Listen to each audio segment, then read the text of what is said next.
e desejar a todos uma boa prova amanhã, que teremos mais um simulado. Eu sou a professora Carla Dalbó, sou a coordenadora médica do curso de Medicina em Tubarão, da Unisul, Santa Catarina, e eu sou pediatra, sou intensivista pediátrica, e vou falar um pouquinho sobre um tema muito importante na prática e também nas provas, né? Que é a insuficiência respiratória aguda. E a gente vai abordar um pouquinho da insuficiência respiratória na emergência, mas que na verdade é toda a insuficiência respiratória, em todos os casos infantis, ele acaba sendo uma emergência pediátrica. Então, vamos compartilhar agora. No final, se alguém tiver alguma dúvida, a gente vai responder a todos no final.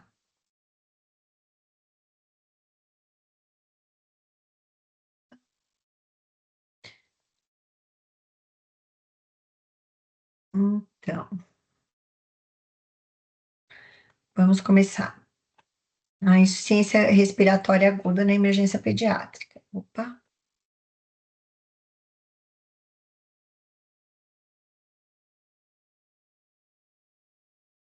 só um pouquinho que eu não estou conseguindo. Ah, deu. Então, a gente vai começar falando um pouquinho da definição de insuficiência respiratória. A insuficiência respiratória, ela é o quê? É uma incapacidade do sistema respiratório em manter a oxigenação e ou a ventilação. Então, quando a gente fala em oxigenação, quando a gente fala em insuficiência respiratória, a grande maioria das pessoas pensa em falha na oxigenação, né? Pensa em oferta e retirada de oxigênio.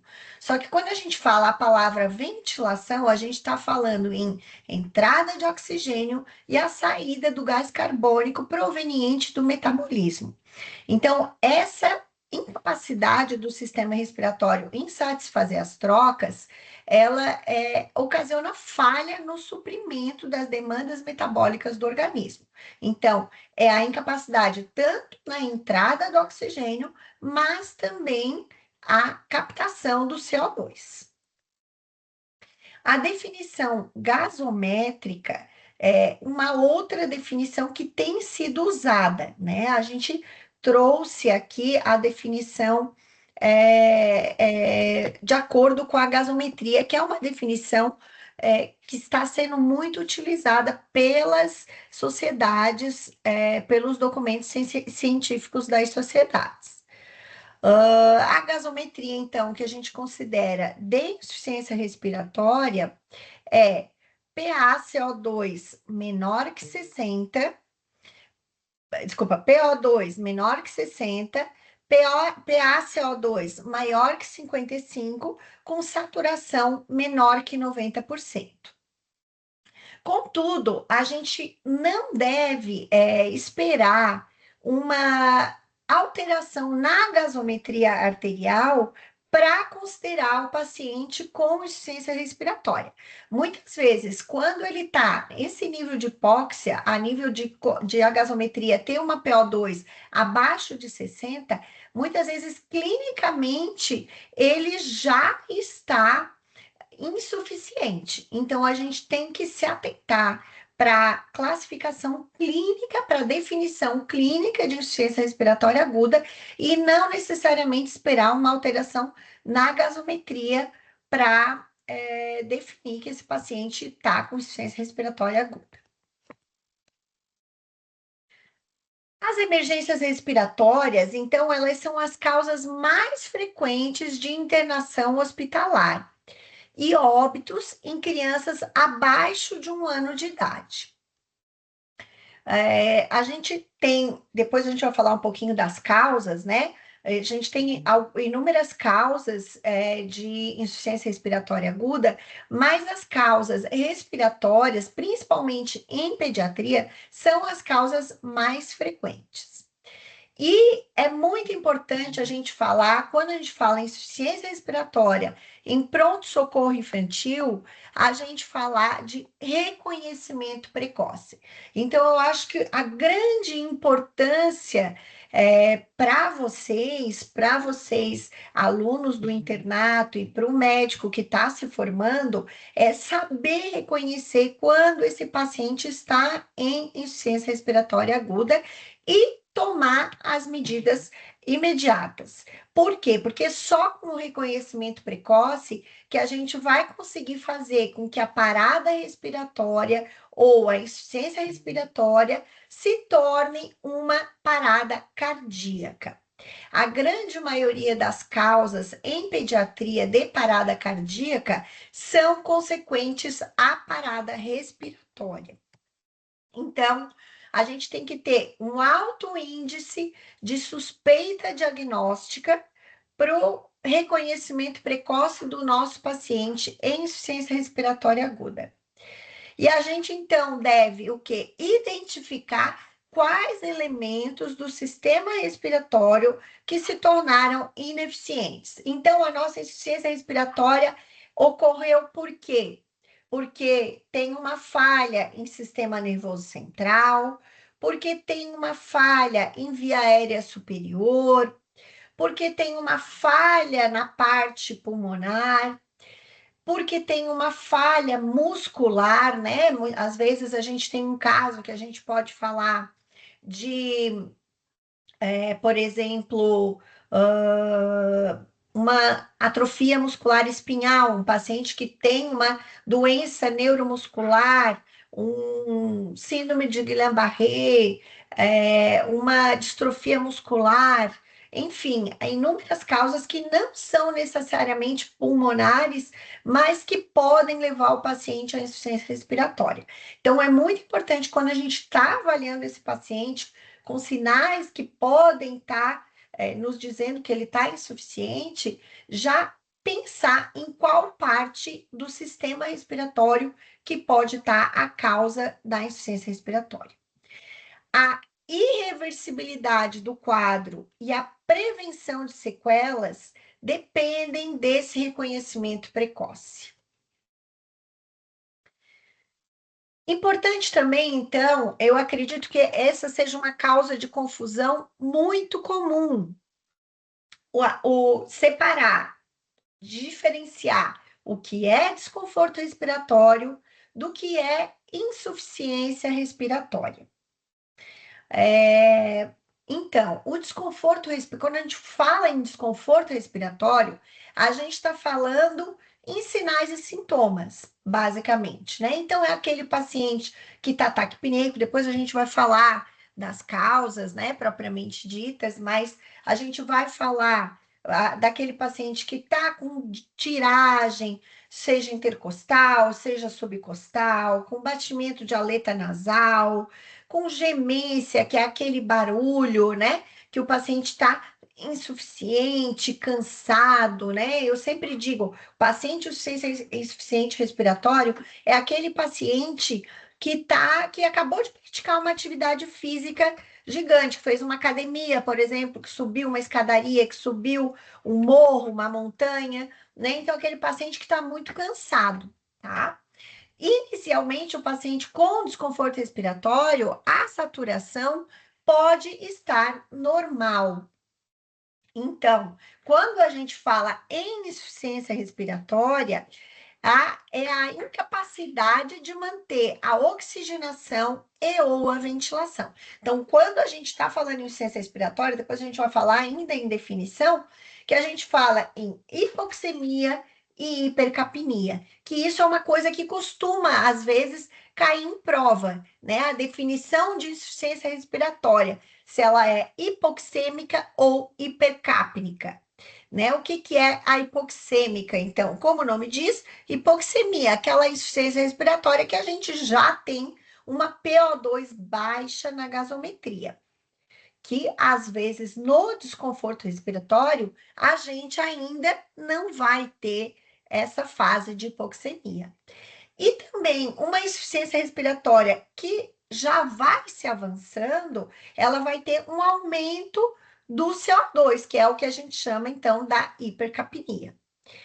A insuficiência respiratória, o paciente também vai ter alteração do nível de consciência, né? Então ele pode estar muitas vezes, inicialmente, até irritado. Então, aquela criança que não para de chorar, que está extremamente irritada, desconfortável, e depois pode evoluir até para um quadro de obnubilação e até um quadro de coma.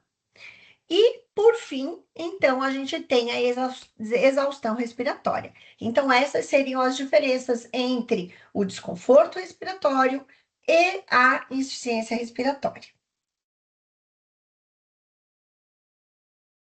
Opa, vamos passar o slide.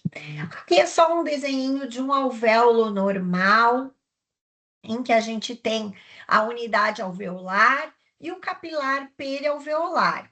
O capilar perialveolar, então, ele vai fazer a oxigenação e vai, o sangue arterial, né, oxigenado, vai fazer a troca ali com os gases no alvéolo, né? Então, vai entrar o O2 pela respiração, pela via aérea, e vai passar para o capilar e captar o CO2 para fazer a exaustão do CO2, que isso que é o processo de ventilação, tá?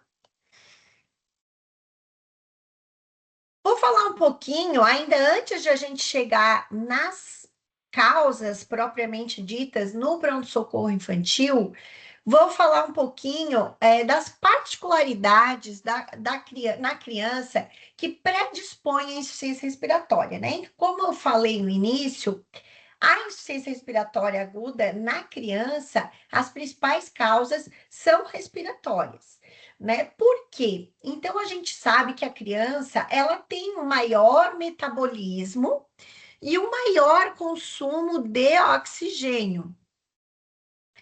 A língua da criança, ela é muito grande, né? Ela é mais próxima ao palato mole e, consequentemente, a obstrução da via aérea acaba sendo facilitada. Então, é muito comum a gente ter, principalmente quando a criança é menor, a gente tem uma obstrução da via aérea pela língua, né? Então, a gente pode ter apneia, né? Então, é uma causa importante também de insuficiência respiratória. A gente tem ainda a ventilação colateral, com os canais de Lambert, os poros de Kohn, que são pouco desenvolvidos, favorecendo então as atelectasias, o colapamento das microunidades alveolares. Então, a gente tem também menor área de troca devido a essa menor ventilação colateral.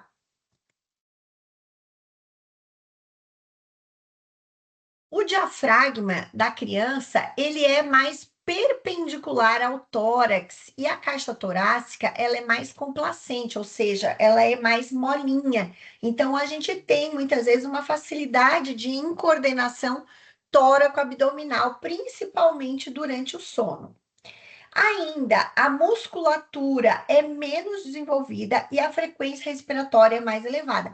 Eu costumo dizer, a gente, adulto, se vai fazer uma academia, um exercício, a gente fica cansado, isso que a gente tem uma frequência respiratória aí em torno de 15 a 16, 18 movimentos por minuto. Imagina a criança que tem menos músculo, é menor, e respira 3 vezes mais do que um adulto, né? Quanto menor a criança, maior a frequência respiratória. Depois a gente vai falar um pouquinho sobre isso. Então, é muito interessante essas diferenças. Então, é claro que a criança vai ter uma propensão a desenvolver insuficiência respiratória. Ainda a gente tem que o diâmetro das vias aéreas é menor, né? Então, eles têm também essa tendência a obstruir com mais facilidade. Então, se um adulto tem secreção na via aérea, a via aérea dele, o diâmetro, o raio, ele é maior. Então, a pessoa adulta consegue muitas vezes ainda respirar. E na criança pequena, qualquer secreção pode obstruir a sua via aérea. Então, lógico que isso também vai propiciar fadiga. O formato do tórax da criança também pode diminuir os movimentos compensatórios, né, para respirar melhor. E ainda os pulmões têm menos elastina, o que acontece, o que leva também à diminuição do recolhimento elástico e uma diminuição da complacência, aquilo que eu falei, né? Os pulmões, eles podem, então, se expandir de forma diferente.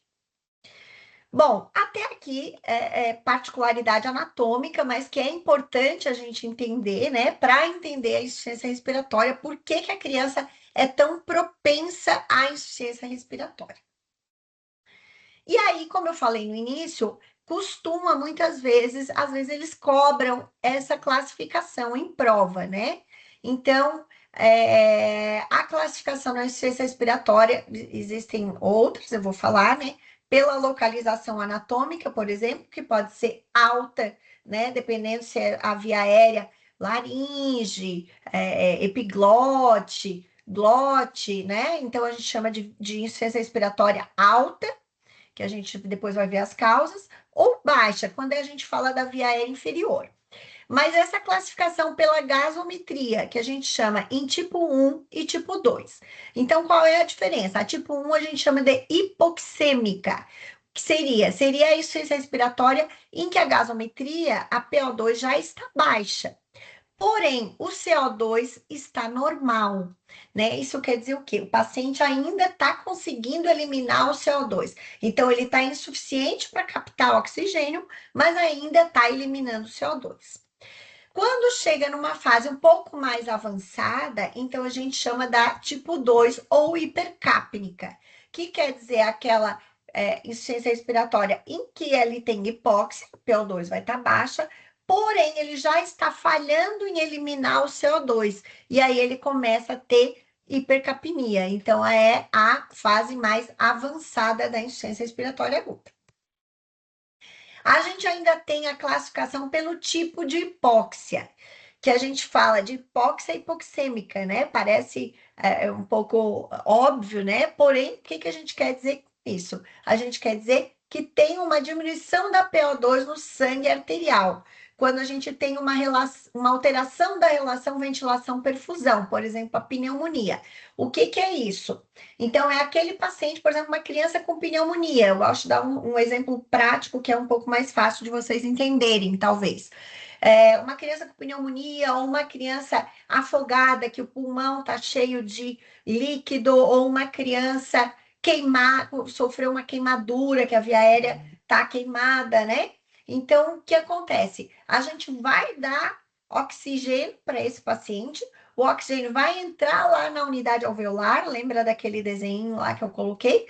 Só que ele não consegue passar para o capilar, né? Por quê? Porque eu tenho muitas vezes, por exemplo, muito líquido, ou no caso da SARA ou da pneumonia, muita secreção dentro do pulmão. E aí esse oxigênio não consegue passar para o capilar e também não consegue pegar o CO2. Então, a gente tem uma alteração dessa relação ventilação-perfusão. E a gente tem a hipóxia anêmica. Deixa eu tomar um golinho d'água. Que seria o quê? Seria uma hipóxia, né? Uma diminuição da oxigenação, porém por uma alteração no transporte desse oxigênio, que é feito pelo quê? Pela hemoglobina. Então, a gente vai ter os casos de uma anemia grave, seja por um cor anêmico, ou seja por um paciente que perdeu muito sangue, enfim, um paciente que tem um comprometimento do transporte de hemoglobina, do transporte de oxigênio.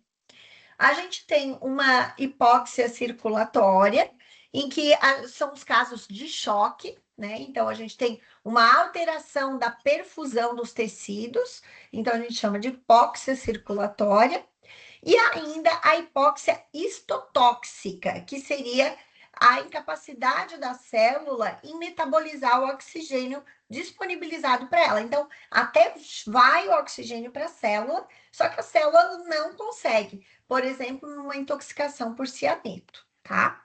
Essa classificação ela é um pouco didática, mas muitas vezes ela é necessária que vocês consigam saber. E, por último, a classificação pelo tempo, que é a mais simples, né? Que é a aguda ou crônica, tá? Então, a aguda, insuficiência respiratória aguda, que é o que a gente está falando hoje, que é aquela insuficiência respiratória de poucas horas ou dias. Então, até mesmo aquela criança que está, por exemplo, com uma pneumonia, muitas vezes já há alguns dias em tratamento, 2, 3 dias, 4, às vezes até mais uma semana, a gente pode considerar uma insuficiência respiratória aguda.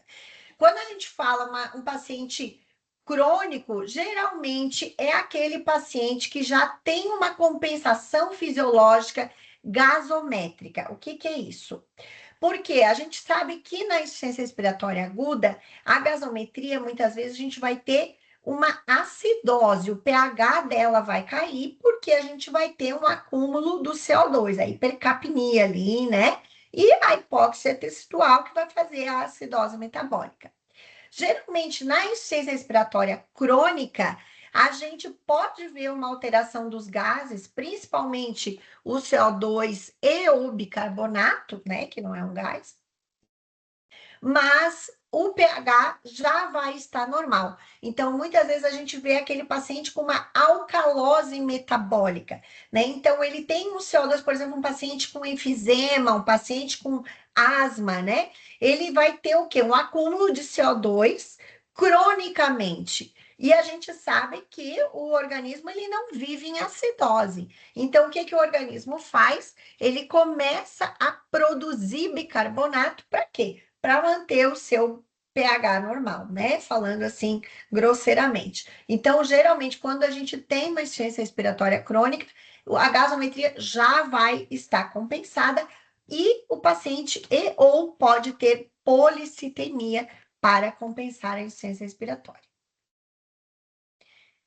E agora, falando, né, depois de tudo isso que eu considero que é uma base para o paciente tratar no pronto-socorro, né?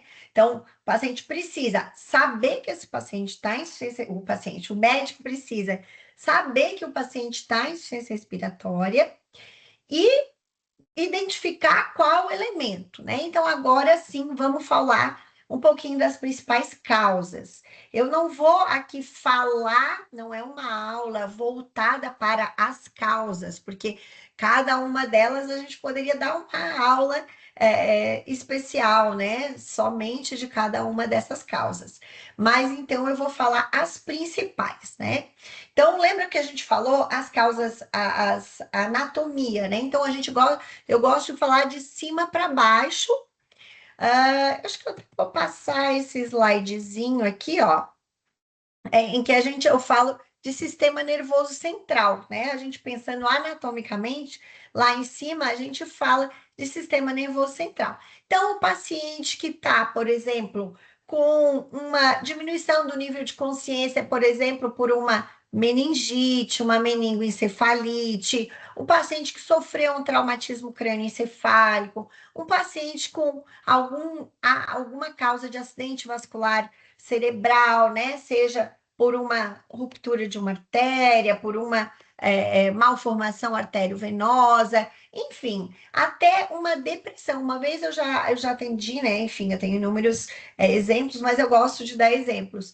O paciente, uma criança que chegou em insuficiência respiratória comatosa, e a gente não sabia o que tinha acontecido. A gente tratou a insuficiência respiratória, tivemos que entubar o paciente, e depois a gente foi descobrir, era um menininho de 2 anos, que tinha tomado benzodiazepínicos, ele estava na casa do avô, o avô tomava um benzodiazepínico para dormir, e o menino tomou e ficou comatoso. Então, foi uma depressão respiratória por sedativo, né?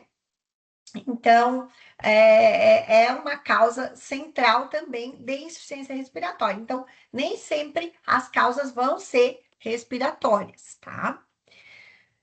Voltando lá, para a via aérea depois descendo, né? A gente falou em sistema nervoso central, a gente pode ter ali ainda um trauma raquimedular, por exemplo, né? Num acidente.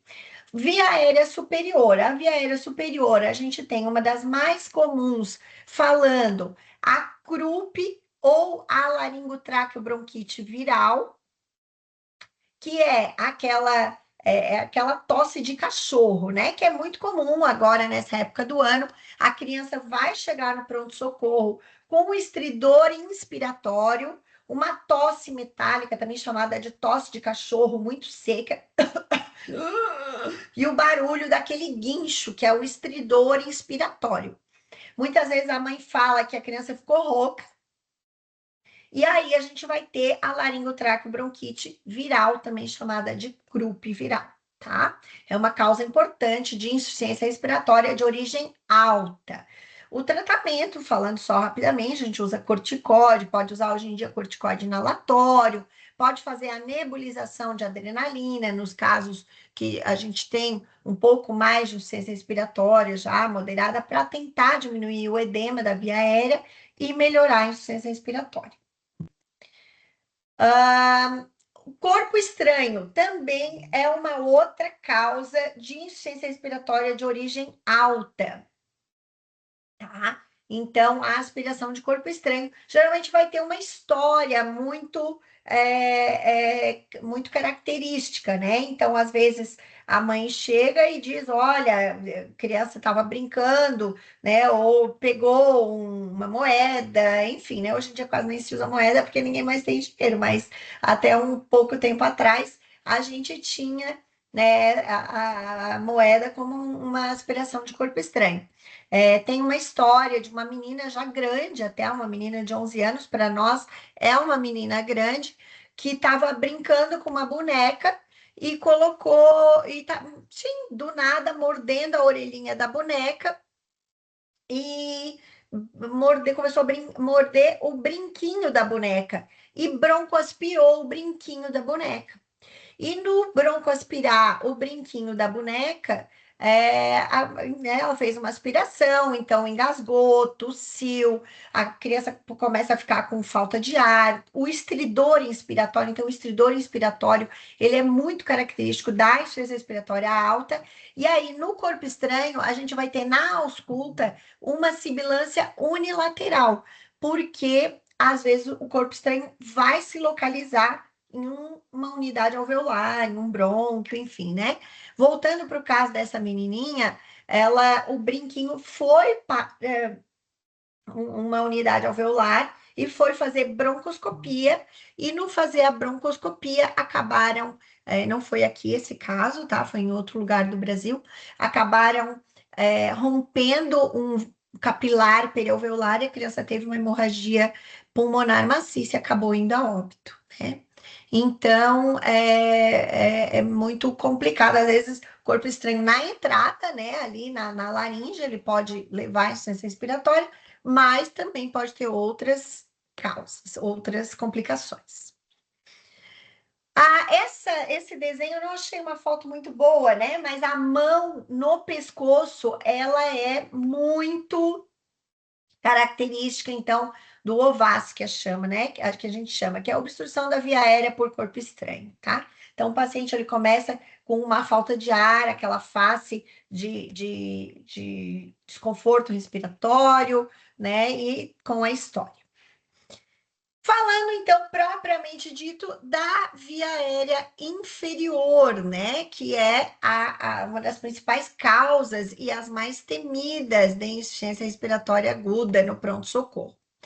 A gente vai ter agora, essa época do ano, né? Muito disparado, a bronquiolite viral. A bronquiolite viral aguda, então, só relembrando, né? Causada, uma das principais causas é o vírus essencial respiratório. Tá bombando, né, em todos os lugares, principalmente a gente sabe que a gente tem uma sazonalidade. Então, essa época do ano, principalmente aqui na nossa região, sul-sudeste, que é mais frio, em que todo mundo acaba ficando aglomerado, a gente tem um grande aumento do número de casos, né? A gente está com uma criança que a gente brinca que gabaritou, ela positivou para o vírus social respiratório, para o rinovírus e para o adenovírus, tá? Então, é muito comum. Então, o paciente vai ter desconforto respiratório. E a bronquiolite, por que que ela é tão temida? Porque, às vezes, naquele primeiro momento que o médico atende ali no pronto-socorro, o paciente ainda não está em insuficiência respiratória. mas ele já começa a apresentar sinais de fadiga. A gente sabe que a bronquiolite, né? Não sei se todo mundo lembra da fisiopatologia da bronquiolite, ela tem o quê? Ela tem um aumento da produção de secreção dentro do brônquio. Então, não é que a gente tem uma broncoconstrição, como na asma, né? Que a gente já vai falar que é a outra causa, né? Mas a bronquiolite, a gente tem um aumento da secreção respiratória, e isso demora 2 a 3 semanas. Então, é muito importante vocês terem muita atenção em atender o paciente com bronquiolite. Por quê? Porque ele pode, no momento que você atender, não estar em insuficiência respiratória, mas 30 minutos, 1 hora, um dia, 12 horas, 24 horas depois, ele pode entrar em insuficiência respiratória, tá? Então, é muito importante estar atento aos sinais de insuficiência respiratória ou de desconforto respiratório. E se o paciente apresentar aqueles sinais que a gente falou, taquipneia, tiragem, mesmo que seja pequena, que o paciente tenha uma boa saturação, muitas vezes é prudente manter esse paciente em observação, na emergência, porque ele pode evoluir rapidamente para a insuficiência respiratória. E esse rápido pode não ser tão rápido assim. Pode levar 2, 3 dias, ou então, pelo menos, orientar essas famílias aos sinais de alerta. A asma agudizada também é uma outra causa importante. Geralmente, o paciente asmático, ele já sabe que ele é asmático, né? E aí ele entrou em crise, seja porque ele entrou em contato com vírus ou com um ambiente com alergia, né? Agora no inverno colocou uma roupa guardada, enfim, né? As inúmeras causas. Mas o paciente geralmente ele já sabe e ele acaba respondendo melhor às medidas que depois a gente vai falar. E causa, né, importantíssima e gravíssima, que eu sempre digo que eu tenho mais medo de pneumonia do que de meningite, que é uma das causas mais graves aí de insuficiência respiratória aguda, porque o paciente com pneumonia, a gente muitas vezes não sabe como que ele vai evoluir. Então, é muito importante avaliar muito bem os pacientes que têm essas possíveis causas de insuficiência respiratória aguda. Para completar ainda, né? A gente já falou sistema nervoso central, o paciente que tem cardiopatia congênita, né? Ele pode evoluir com insuficiência respiratória aguda. Qualquer causa de choque, né? Até coloquei a sepse ali, porque sem estar em choque, a sepse já pode ser uma causa de insuficiência respiratória aguda, mas qualquer causa de choque, né? Choque cardiogênico, choque distributivo, né? Que é o choque séptico, choque de origem neurológica, enfim, né? As inúmeras causas de choque, choque hemorrágico, a gente sabe que o paciente pode evoluir com insuficiência respiratória aguda. Então, aquele paciente acidentado grave, né? Teve uma perda sanguínea, né, um choque hemorrágico, enfim, as inúmeras causas de choque a gente vai atentar, porque ele pode desenvolver insuficiência respiratória aguda. E ainda a gente tem a miscelânea, né, que são, por exemplo, os distúrbios metabólicos, a hipoglicemia, os distúrbios de eletrólitos, a gente pode ter como causas menos frequentes. Mais um golinho d'água.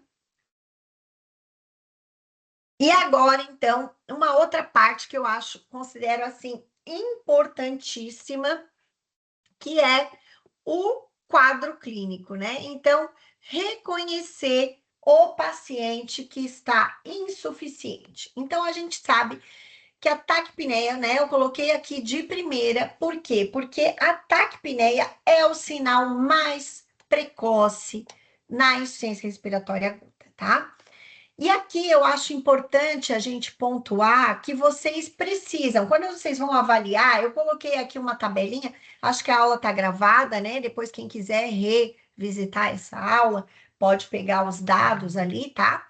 Esses dados, eles foram retirados do documento científico de insuficiência respiratória aguda da Sociedade Brasileira de Pediatria, que é o que a gente usa, né, para toda a pediatria aqui no Brasil, e em geral, mundial também. Então, menores de 1 ano, em geral, recém-nascidos, a gente considera até 60, 1 ano até 50. Aqui eu trouxe mais classificado, né? Mas, em geral, é até 2 meses, 60, 2 meses a 1 ano, 50, 1 ano a 4 anos, 40, 4 anos a 8 anos, 30, e acima dos 8 anos, próximo ao adulto. E aqui eu trouxe um pouco mais especificado.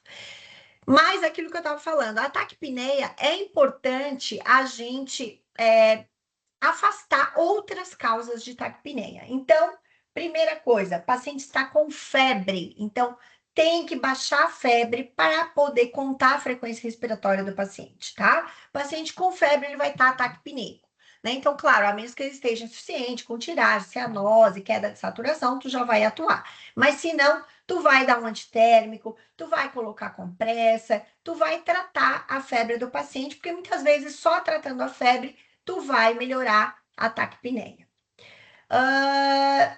Outra causa, sibilo, né? Então, o paciente sibilando, chiando, o paciente vai estar taquipneico. Então, vai fazer uma nebulização, um beta-2, uma bombinha, e vai melhorar a taquipneia do paciente, vai melhorar a causa, né? Muitas vezes, da taquipneia. Então, tu tratou as causas, crianças com muito choro, muito ansiosas, elas também vão aumentar a frequência respiratória. Então, muitas vezes é necessário deixar esse paciente um pouquinho na observação, o paciente que está taquipneico, tratar a febre, hidratar, acalmar, e depois reavaliar a frequência respiratória do paciente. Quadro clínico geral, né? Então, aquilo que eu falei, eu vou botar uma fotinho, depois a gente volta nesse slide, que eu acho que ela ilustra muito bem a insuficiência respiratória. É essa criança com fome de ar, né? Então, não sei se vocês conseguem ver, aqui a gente vai ter lá na face o batimento de asa de nariz, a boquinha entreaberta, né? Que é a gente chama de fome de ar. Nessa fotinho ao lado, o paciente já está com o olhinho abaixado, né? Porque ele já está rebaixando o nível de consciência, porque ele já está ficando hipoxêmico, ele já está retendo CO2, já está ficando hipercápnico, então ele já está evoluindo ali nas fases da insuficiência respiratória. Aqui mostra a tiragem intercostal, a tiragem subcostal, que muitas vezes ela é pior do que a tiragem intercostal, né? Ela demonstra que o paciente está insuficiente, tá? Então, essa fome de ar. E aí, aquilo que eu falei, o paciente parece que fez um exercício. Então, esse paciente muitas vezes vai estar sudoreico, vai estar nauseado, vai estar fadigado, como se ele tivesse feito muito exercício, né? Como se ele tivesse subido uma montanha correndo. A criança, a mãe, muitas vezes vai revelar que ela está anorética, que ela está sem apetite, né? Porque a criança com insuficiência respiratória, ela não tem vontade de se alimentar. Do quadro respiratório propriamente dito, além da taquipneia, como a gente já falou, o paciente vai estar, então, com dispneia, podendo evoluir até para apneia, para pausa respiratória. Sibidos, gemidos respiratórios, então às vezes parece que o paciente está sempre chorando, mas na verdade aquilo é uma gemência, né? O ar saindo ali pela via aérea, dizendo que ele está insuficiente, né? Os ruídos adventícios na ausculta vão estar diminuídos, tiragens e retrações, batimento de asa de nariz e cianose ou palidez. Gente, não se enganem, paciente pálido encarem como se ele estivesse cianótico. O paciente pálido, ele é tão, ou muitas vezes até mais grave do que o paciente que está cianótico. Então, não esperem só a cianose para dizer que o paciente está hipoxêmico. A palidez também é preocupante, tá? Então, preocupe-se com o paciente que está pálido. Se ele tiver uma história prévia de alergia, como a gente falou, e outro sinal importante, aquela criança que não tolera ficar deitada. A mãe diz que só consegue descansar um pouco no colo. Então, intolerância na posição horizontal também é um sinal clássico de insuficiência respiratória aguda. Aqui sinais, eu já falei, estridor, sibilos, crepitações na ausculta, principalmente, então, sibilos a gente vai ter na bronquiolite, na asma, né? Na pneumonia, a gente pode ter algum sibilo. O sinal clássico de preenchimento do alvéolo por líquido é a crepitação, mas a gente pode ter um pouquinho de sibilo também, não tanto quanto na asma e na bronquiolite, mas a gente pode ter. E como a gente falou, né, a ausência, a diminuição dos ruídos adventícios, muitas vezes ela pode ser pior até do que a gente ouvir, porque quer dizer que não está entrando mais nada de ar na via aérea. Então, não se enganem em só esperar escutar os ruídos adventícios, crepitações, estertores, sibilos, para dizer que o paciente tem algum problema. Então, muitas vezes a diminuição total de ruídos adventícios é também grave, tá? E quando o paciente tá com muito gemido, esse paciente já tá fadigado, né? Então, ficar em alerta. E, como eu falei, mais uma vez, a cianose e a palidez é um sinal grave. E aí, pior de tudo, ele é um sinal tardio, né? Então, a gente não quer salvar o paciente com insuficiência respiratória já na fase de cianose e palidez, porque isso já vai estar revelando que ele vai estar com uma hipoxemia avançada. Ainda, né? Falando dos outros sistemas no quadro clínico, cardiovascular, o paciente vai estar taquicárdico inicialmente, né? Porque ele vai estar com esforço, é o tal do exercício. Que pior do que a taquicardia vai ser esse paciente evoluindo para uma bradicardia ou até a parada cardíaca, né? Então, lembra que a principal causa de parada cardíaca em criança é a insuficiência respiratória, é a parada respiratória. Então, a gente tem que reconhecer precocemente quando essa taquicardia é por causa de uma insuficiência respiratória, para não deixar o paciente evoluir para a parada cardiorrespiratória. Hipotensão ou sinais de choque, podemos ter arritmias. Por quê? Porque a gente vai ter muitas vezes, além da hipóxia, que é, né, por si só já arritmogênica, mas a gente vai ter muitas vezes hipercapnia e acidose, e muitas vezes alteração de eletrólitos. Então, a gente tem um potencial maior desse paciente desenvolver arritmias. O sistema nervoso central, então, como eu já falei, inicialmente a gente pode ter um paciente mais irritado, mas que pode evoluir para uma depressão desse sistema nervoso central, com confusão mental. Então, muitas vezes ele pode alternar períodos de hipotonia, coma, com irritabilidade. Então, às vezes, na hora que tu vai examinar, o paciente chora, mas tu se afasta dele, o paciente fica muito quieto. Sinal de alerta que esse paciente pode estar com uma hipercapnia, com hipóxia. E já partindo para o final, eu falo muito rápido, né? A aula, o tratamento, então, ele requer uma abordagem diagnóstica rápida e direcionada para o início imediato da terapêutica. Então, aqui, na insuficiência respiratória, é muito importante essa frase a seguir. O diagnóstico não deve retardar o tratamento. Então, eu nem sei o que está acontecendo, por que o meu paciente está com esse desconforto respiratório, mas eu vou atuar, né? Por quê? Porque se eu demorar muito, a sequela ou a irreversibilidade do caso pode acontecer. Lembra no início? Reconhecimento precoce, né? Então, reconhecer precocemente que o paciente está em insuficiência respiratória vai prevenir a sequela e vai melhorar o prognóstico desse paciente. Algumas metas terapêuticas, vou falar um pouquinho sobre elas rapidamente.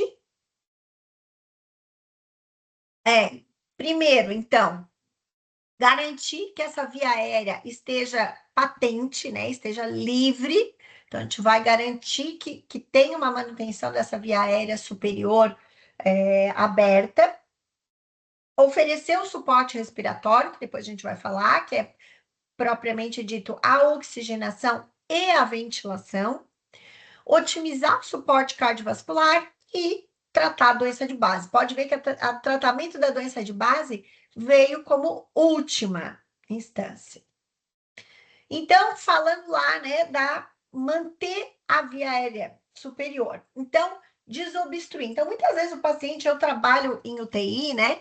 Então, eu recebo muita criança com insuficiência respiratória, obviamente, que o médico lá da emergência, né? Ai, Carla, esse paciente está insuficiente respiratório, e chega lá para mim, a gente coloca na UTI, o que que a gente faz? A gente lava a secreção da via aérea superior, aspira a secreção, posiciona esse paciente de modo adequado, leva um pouquinho a cabeceira. Eu gosto muito de falar aqui, ó, colocar um coxinho embaixo do ombro desse paciente. Então, não é lá na cabeça, é no ombro. Por quê? Porque quando eu coloco aqui no ombro, eu mantenho a via aérea pérvia, né?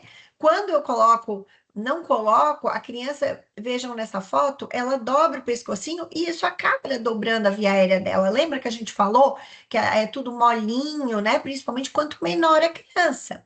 Então, é muito importante esse posicionamento do paciente. Muitas vezes, se a língua está caindo, a gente pode usar uma cânula de Guedel. Lembra que a gente falou que a queda da língua pode obstruir a via aérea, principalmente quanto menor a criança, né? O suporte nutricional, né? Então, garantir, lembrar que esse paciente é um paciente catabólico, né? Então, ele já está sem fome, ele já está anorético, então ele já tem consumo ali, né? Muitas vezes é uma infecção, seja viral ou bacteriana. Então, assim que o paciente estiver estável, a gente deve iniciar uma nutrição. Não necessariamente, obviamente, a gente não vai iniciar a nutrição oral, né? Por via oral, mas a gente pode passar uma sonda, seja ela, se for um bebezinho pequeno, uma sonda gástrica, ou até uma sonda enteral, que é a mais adequada no paciente com insuficiência respiratória. Ou se esse paciente não tiver condições da via gástrica, né? Por exemplo, paciente em choque, ou paciente que teve alguma cirurgia abdominal, enfim, alguma origem, uma infecção ali que não permite que a gente alimente, a gente faz uma nutrição parenteral, uma nutrição endovenosa, mas a gente deve ofertar um suporte nutricional, porque lembra que esse paciente é um paciente catabólico. A gente também deve combater os fatores que aumentam a produção de CO2, como a febre, a infecção, né? São fatores que aumentam a produção do CO2. E otimizar o transporte de oxigênio. Lembra o que transporta oxigênio que a gente falou? A nossa hipoxemia anêmica, né? Então, para o paciente de insuficiência respiratória, a gente tem até umas tabelas diferenciadas dos níveis de hemoglobina para transfundir esse paciente. Por quê? Porque muitas vezes a gente vai tolerar níveis mais altos de hemoglobina, a gente já está transfundindo. Para quê? Para melhorar o transporte de oxigênio, para melhorar a oxigenação. Apesar de que hoje em dia a gente está um pouco mais conservador. Antigamente, paciente com insuficiência respiratória, a gente, com níveis não tão baixos, não tão altos de hemoglobina, a gente já transfundia. Agora a gente está tolerando um pouco menos, né? Mas tudo vai do quadro. Paciente em SARA, paciente com uma pneumonia grave, que não está conseguindo oxigenar, né? A gente vai talvez transfundir com medida, né, de ajuda, com medida geral. E a fisioterapia, né, respiratória para mobilização das secreções, cada vez mais ela é presente, né? Hoje em dia nas UTIs, ela é 24 horas porque ela é extremamente importante. Então, às vezes a gente recebe aquele pacientinho do pronto-socorro e a gente brinca que ele passa o portal da UTI e só de olhar para ele a gente faz com que ele melhore, mas não é nada, a gente não faz nenhum milagre, a gente só segue os passos e faz essas medidas gerais que podem e devem ser feitas lá no pronto-socorro, que muitas vezes vai prevenir desse paciente evoluir a sua insuficiência respiratória e precisar internar, ou pior, internar num leito de UTI, que hoje em dia é cada vez menos disponível, né? Então, posicionados, obstruir via aérea, tratar a fisioterapia no pronto-socorro, tudo isso são medidas que devem ser realizadas. Oxigênio-terapia, então, obviamente, é a principal medida de suporte, né? Ela pode ser administrada de diferentes maneiras e a escolha do sistema de oferta de oxigênio vai ser determinada pela condição clínica da criança e pela necessidade, pela concentração de oxigênio que a gente deseja, tá?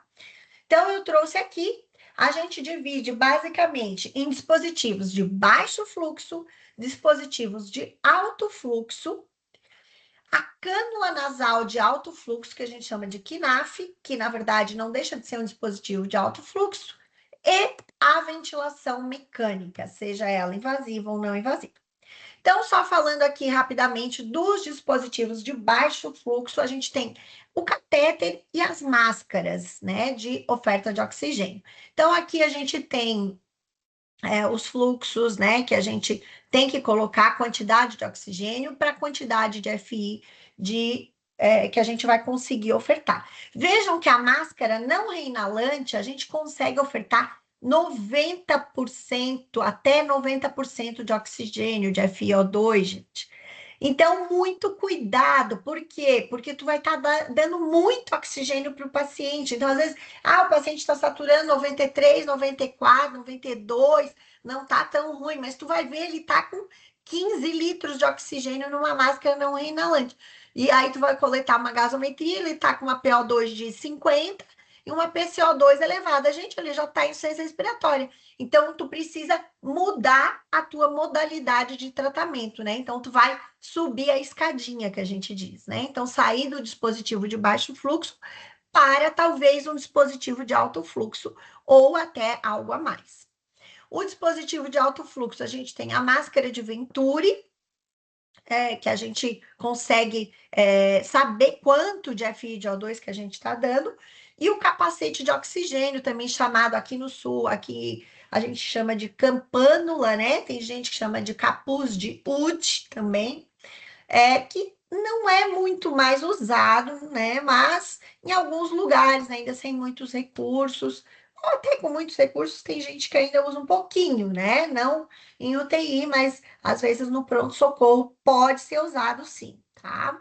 A gente também consegue dar bastante oxigênio, né? Até 90% de FI, então tem que tomar cuidado com a criança em campânula, em capacete.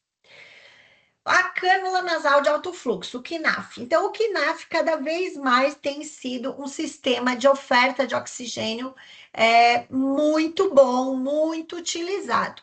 Então, a gente é quase como uma ventilação não invasiva. Então, a gente oferta oxigênio aquecido, que é o ideal, né? E umidificado, tá? Então, é o ideal para manter aquela perviedade da via aérea, né? Umidificada e aquecida. É um sistema, então, que emprega altas taxas de fluxo de oxigênio e acaba gerando uma pressão na via aérea, uma pressão positiva, tá? Então, aqui trouxe o desenho do catéter de alto fluxo. Ele é bom? Muito bom. Ele é caro? Também é caro, né? Mas a grande maioria dos hospitais, até SUS, já estão comprando.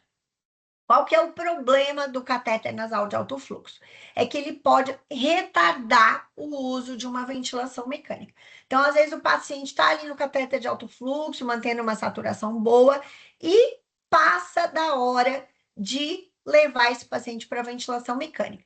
E aí, tu desperdiçou um dispositivo caro, porque ele é descartável, o sistema, né? Custa em torno de 1.500 a 2.000 reais esse sisteminha e joga fora, né?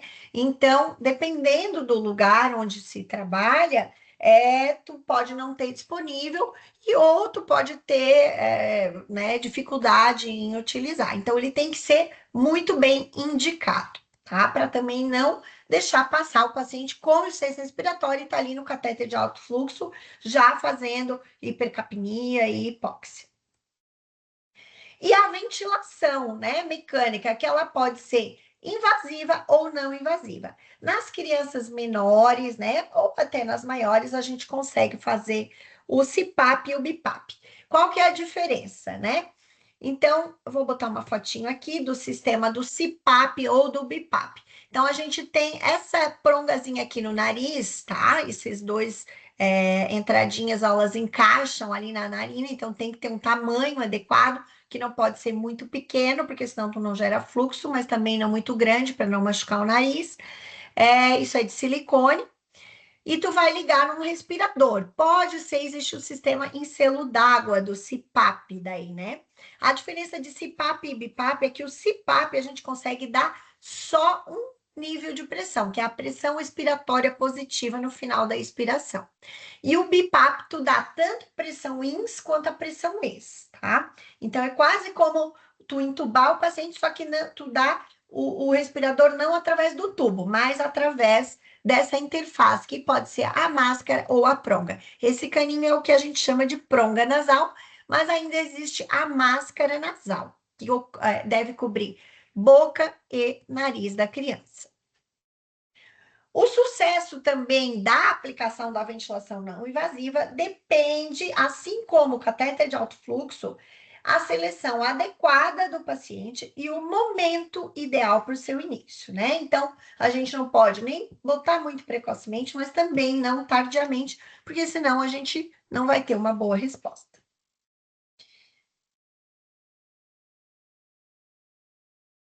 E a ventilação mecânica propriamente dita é através dos respiradores, né? Não vou me estender, porque já é um pouco mais avançado. Vocês podem usar no pronto-socorro? Pode, se o paciente chegar em insuficiência respiratória maciça, que o paciente não está conseguindo respirar, você pode entubar e colocar numa ventilação mecânica, mas não é o objetivo da aula. Então, só vou colocar aqui umas indicações, né, de ventilação mecânica.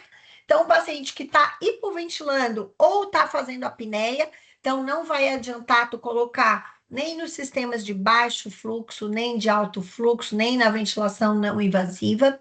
O paciente que está com uma hipoxemia grave, que tu está com uma doença pulmonar muito importante, o paciente que já usou algum tipo de sistema de oxigenação até agora, mas o CO2 está só acumulando, ele está fazendo uma acidose respiratória, então ele não consegue eliminar esse CO2, seja na ventilação espontânea ou na ventilação não invasiva.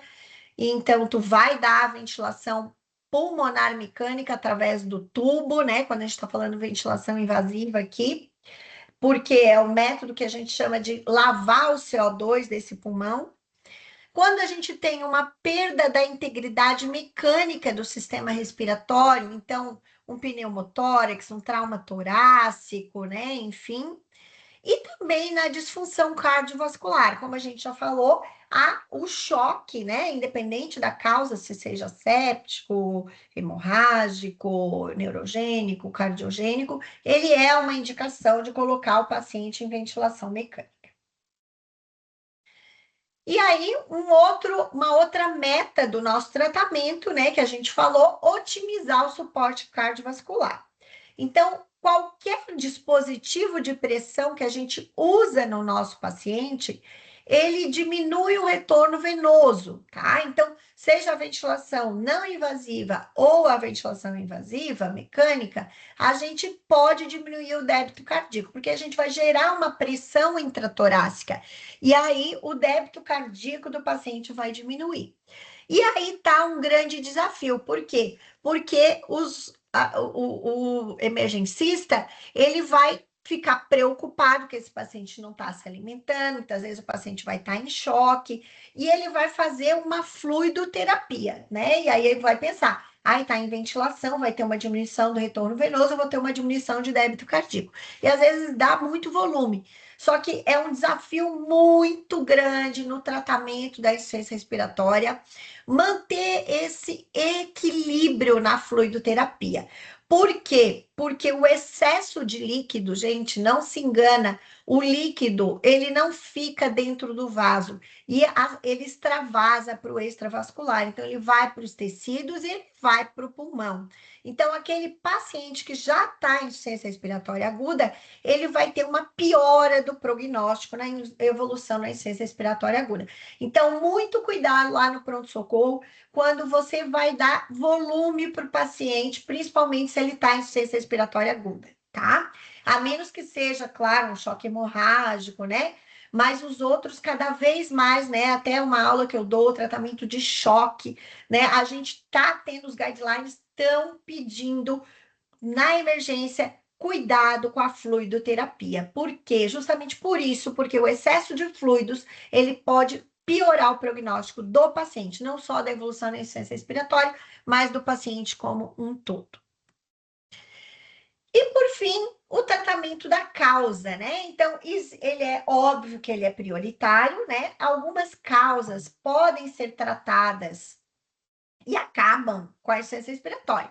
Por exemplo, um paciente asmático, né? Claro que não todos, mas alguns, vai lá, vai fazer bombinha de beta-2 ou uma nebulização e vai melhorar a insuficiência respiratória rapidamente. Paciente com pneumotórax, tu vai lá, bota um dreno de tórax e acaba com a insuficiência respiratória.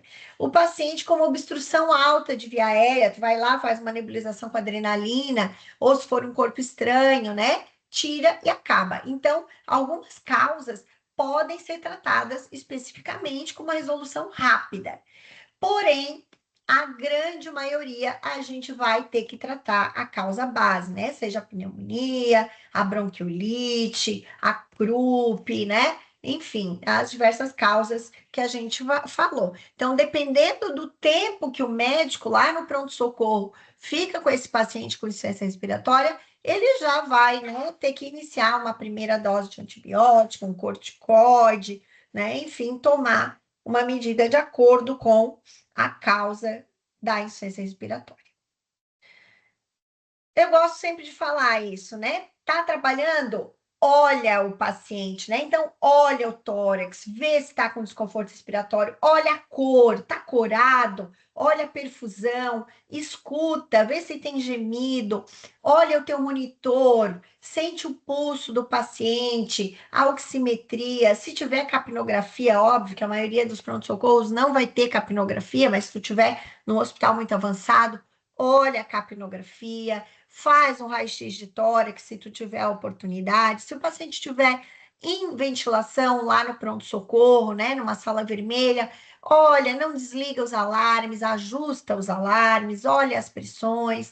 Na dúvida, desconecta o paciente do aparelho, ventila com balão e máscara, olha para o paciente, tá? Isso é a principal forma de a gente tratar o paciente com insuficiência respiratória aguda.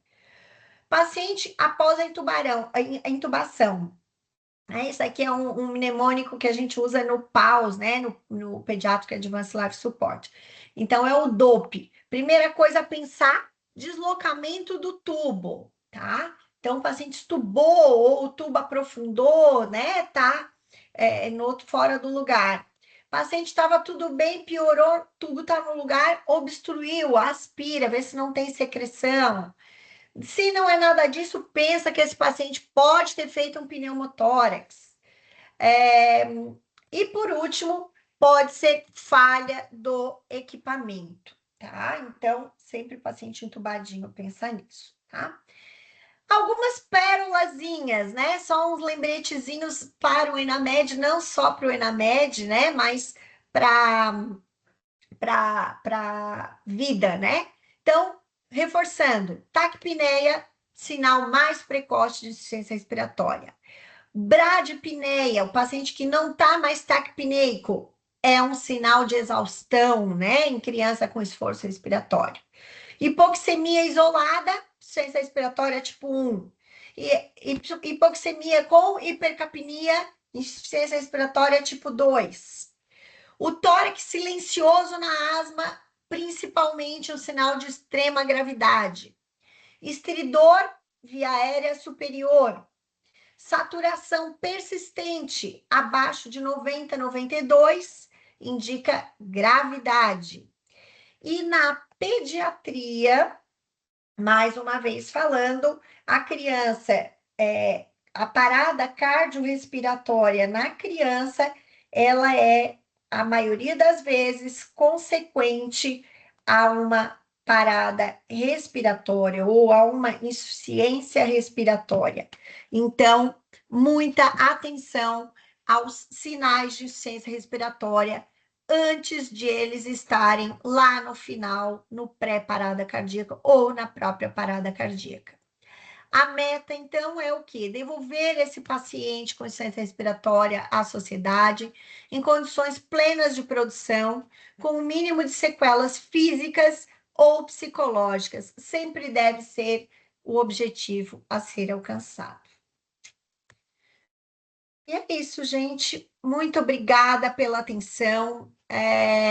A gente sabe que a transmissão online, muitas vezes, a gente se depara aí com alguns problemas, vai ficar gravado, tá?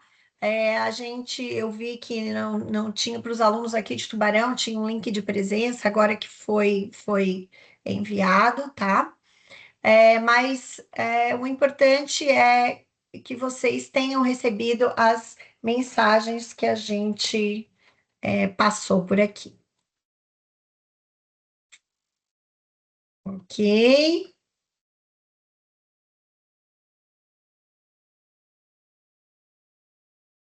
Então, eu vou responder umas perguntinhas que apareceram aqui. Não sei se todo mundo está conseguindo me ouvir.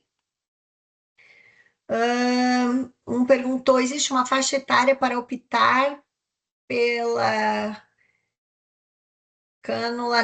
Eu acho que é sonda nasointeral ou gástrica para terapia nutricional. Geralmente, bebês muito recém-nascidos, a gente acaba usando sonda nasogástrica, né? E a nasointeral a partir de um mês de vida. Mas muitas vezes o bebê, se ele for mesmo recém-nascido e tem uma previsão, não sei se era essa a pergunta, de tenha uma previsão de não se alimentar, então a gente pode usar a sonda nasointeral também, não tem problema nenhum, tá? Acho que é só isso que teve de questão.